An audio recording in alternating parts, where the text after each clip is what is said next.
नमस्कार किसान भाइयों। किसानों के लिए एक बड़ी खुशखबरी सामने आई है।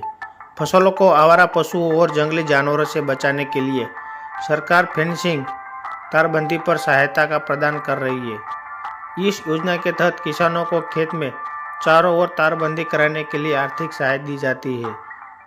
सरकार द्वारा निर्धारित नियमों के अनुसार किसानों को फेंसिंग के खर्च पर अनुदान लाभ मिल सकता है।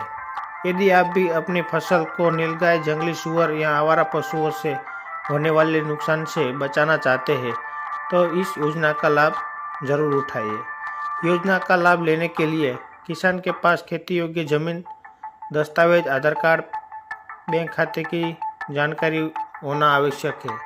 आवेदन ऑनलाइन पोर्टल पे किया जाता है। ठीक है दोस्तों, तो आप ऑनलाइन पे अवश्य चेक करते रहिएगा। ये डेट बहुत नज़दीक आने वाली है। तो किसान भाइयों, समय रहते आवेदन करें और अपनी फसलों को सुरक्षित बनाने के लिए सरकार की इस योजना का लाभ जरूर उठाइए। ऐसे ही किसान योजना और कृषि समाचारों की जानकारी के लिए हमारे चैनल को लाइक, शेयर और सब्सक्राइब जरूर करें।